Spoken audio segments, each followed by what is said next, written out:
भजन में लग जाए।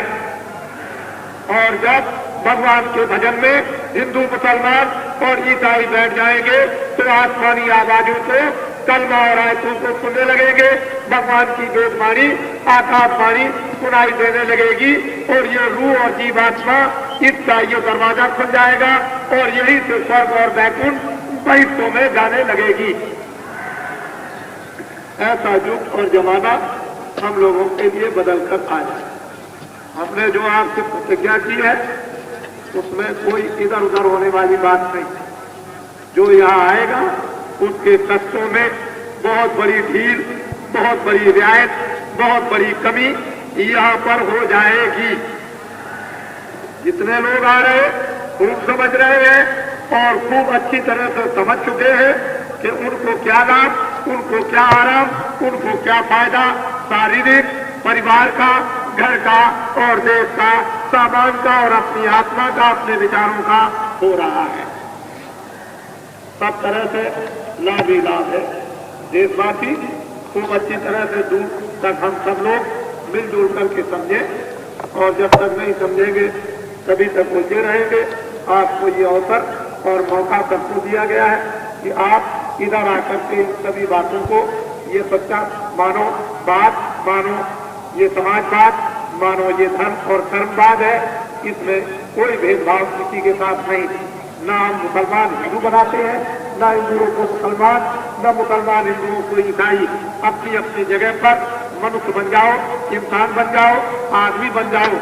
बस अगर आदमी इंसान बन गए तो मोहब्बत और प्यार का खजाना खुल जाएगा और सब एक दूसरे के काम, एक दूसरे की खिदमत, सेवा करने लगेंगे और मानव जीवन का आह्लाद और आनंद सबको मिलने लगेगा। लड़ाई झगड़े सब खत्म हो जाएंगे। तुम इबादत करो, मैं पूजा करूं, मैं भगवान का भजन करूं, तुम कभी उस मालिक की याद करो, कोई उसकी प्रार्थना करे। इससे क्या मतलब होता है कि किसी ने काम उठा ली ऊपर को और किसी ने हाथ उठा लिया, अरे तो भगवान की पूजा करो। जब समझ जाओगे कि एक ही रास्ते से आए और एक ही रास्ते से जाएंगे और हम सबका एक ही परमात्मा खुदा है, दो नहीं है, जब ये बात हकीकत समझ में सत्यता आ जाएगी तो सब लोग एक रास्ते पर चल पड़ेंगे। और ये न घर तुम्हारा न मेरा है, ये तो परदेश है। मुसलमान भी परदेश में आए, ईसाई भी परदेश में आए, हिंदू भी परदेश में आए। ये तो क्षण भंगुर देश है। थोड़े दिन के लिए किराए के मकान में आए, मकान को पूरा होते ही मकान मालिक इसमें से चेतन शक्ति को निकाल कर अलग कर देगा।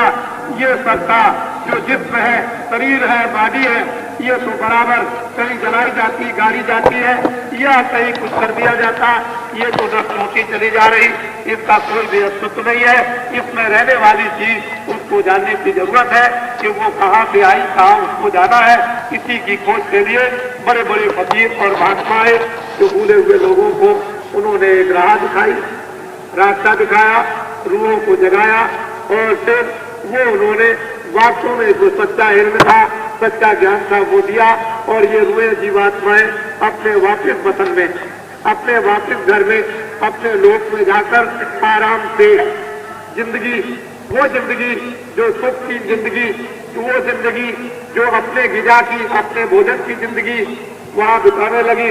न जलना न मरना, न नरकों में जाना, न जानवर बनना, न पशु बनना, न पंछी बनना।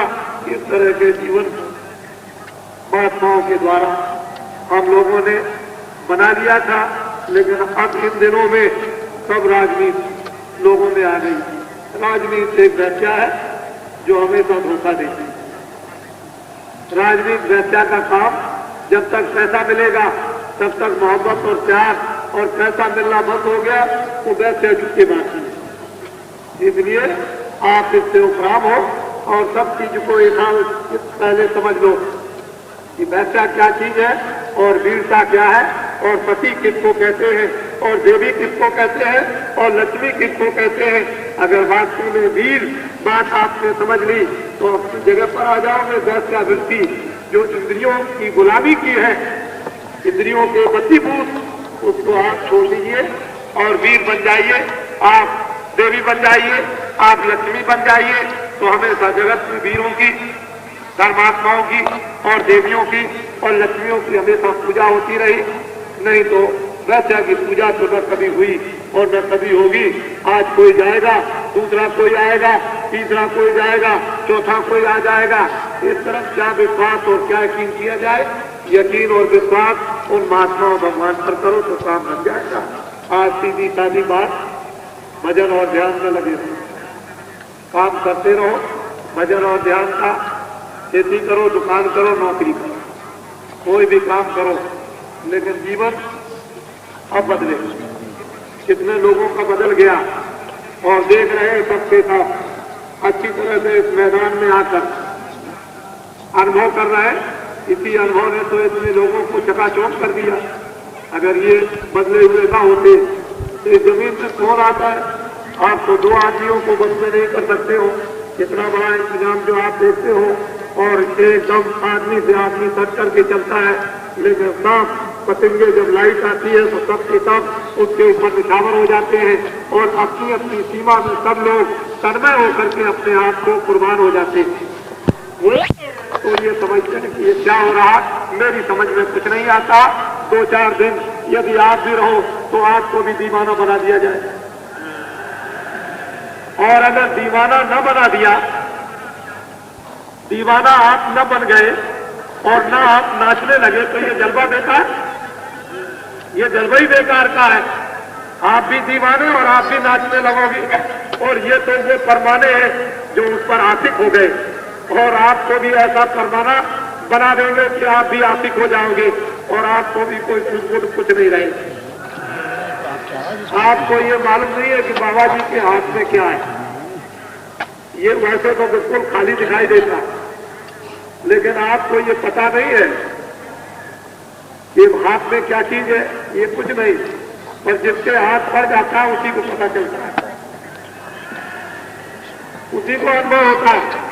तो सब समझते हैं ये इंसान और आदमी बुद्धि रखते हैं, 2 रोटी खाते हैं, ये सब अच्छी तरह से तुम समझ गए।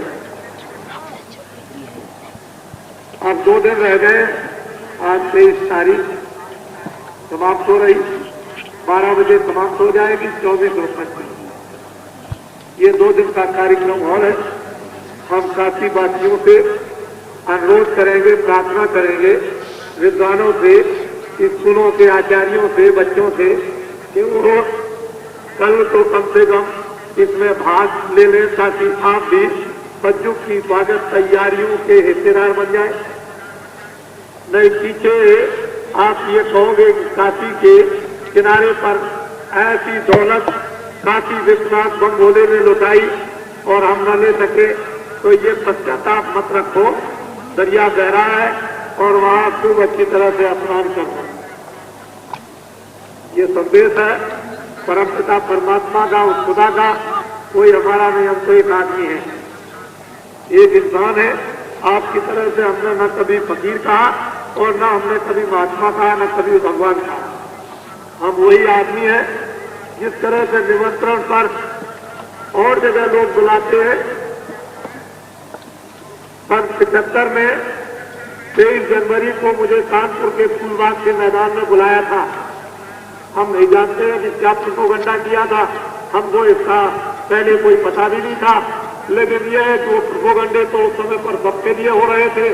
जनमत इकट्ठा हो रहा था, लोगों ने ये सोचा कि जहाँ जनमत इकट्ठा होता है ऐसा बदनाम कर दिया जाए कि जनमत ही खत्म हो जाए।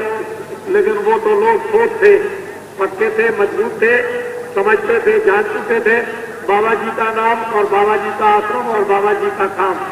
इसलिए सब अपनी जगह पर बदस्तूर सब लोग अपनी अपनी जगह निश्चित दृढ़ और मजबूत रहे और इधर उधर कोई खिसका नहीं। और उसका परिणाम ये हुआ जो आपके सामने है। अब इस समय पर 3 करोड़ आदमी है बाबा जी के। देश के अंदर जो पालवर है सब तो नहीं आ सके, क्योंकि खेती का काम और जानवर और घर की देखभाल, जानवरों को चारा देना और घर की देखभाल करना सब तो नहीं आ सके। लेकिन 3 करोड़ आदमी है हिंदुस्तान में। मैं मोदी जी से ये कहूंगा कि वो ये हमको बताए कि 3 करोड़ आदमी है बाबा जी के पालवर, और 1 करोड़ भी छोटे और बड़े से बड़े अखबार हिंदुस्तान में नहीं छपते हैं।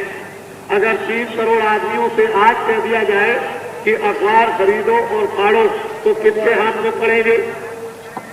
और 10 करोड़ आदमी जब 31 मार्च अवधि के अंत समय तक तैयार हो जाएंगे, आगी और पानी और ठंडी में कुदाने की परीक्षा ले ली जाएगी और इनको एक आदेश 10 करोड़ और माँ बाप के साथ 4 बच्चे तो 20 करोड़ तो 30 करोड़ हो गए, उनको आदेश दे दिया जाएगा।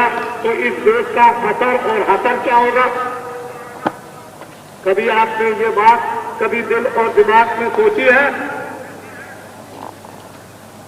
इसको सोचना होगा। देशवासियों को आप लोग ऊपर से नीचे तक अपनी अपनी रिश्वतों को बंद करो, काम कर दो तुरंत।